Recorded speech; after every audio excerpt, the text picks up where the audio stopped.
पवित्र पोर्टल मार्फत शिक्षकांची भरती करण्याचा निर्णय महाराष्ट्र सरकारने घेतलेला आहे आणि या निर्णयामागे उद्देश असा होता की शिक्षण क्षेत्रामध्ये आणि खास करून शिक्षकांच्या भरतीमध्ये जो मोठ्या प्रमाणात भ्रष्टाचार होतोय तो थांबवणे.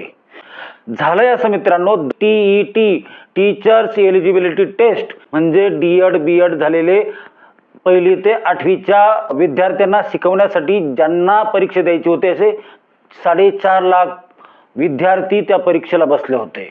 आणि त्याचबरोबर TAIT teachers aptitude intelligence test या परीक्षेला सुद्धा 4.5 लाख विद्यार्थी बसले. 4.5 अधिक 4.5 9 लाखांमधून 1,75,000 शिक्षक पात्र ठरले. कशासाठी? पवित्र पोर्टल मार्फत त्यांची भरती होण्यासाठी. आता सध्या शिक्षकांच्या खाली असलेल्या जागा व्हॅकन्सीज आहेत 30,000. पात्र झालेले 1,75,000. पात्रता काय माहिती का? 60% जनरल कॅटेगरीसाठी आणि OBC SC ST यांच्यासाठी 55%.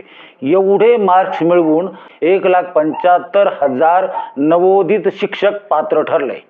जागा 30,000 म्हणजे काय होणार? एका जागेसाठी सरकार 5 ते 6 कॅन्डिडेट पाठवणार आणि 5 ते 6 कॅन्डिडेट एखाद्या संस्थेकडे पाठवले तर संस्था त्यांच्या गुणावर आधारित, त्यांच्या पोटेन्शियलवर आधारित, त्यांच्या क्षमतेवर आधारित त्यांची भरती करणार की त्यांच्यामध्ये कोण जास्त पैसे देतं ह्याच्यावर भरती करणार?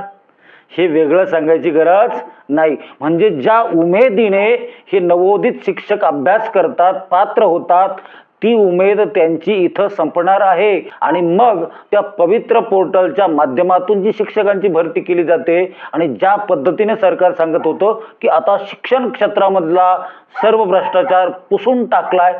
कुठं पुसला? आपल्या देशातून भ्रष्टाचार पुसला जाणार नाही आणि जे गरीब नवोदित शिक्षक ज्यांना अपेक्षा होती की पवित्र पोर्टल मार्फत आपलं कुठंतरी काम होईल त्यांच्या आशा मात्र धुळीस मिळणार आहे.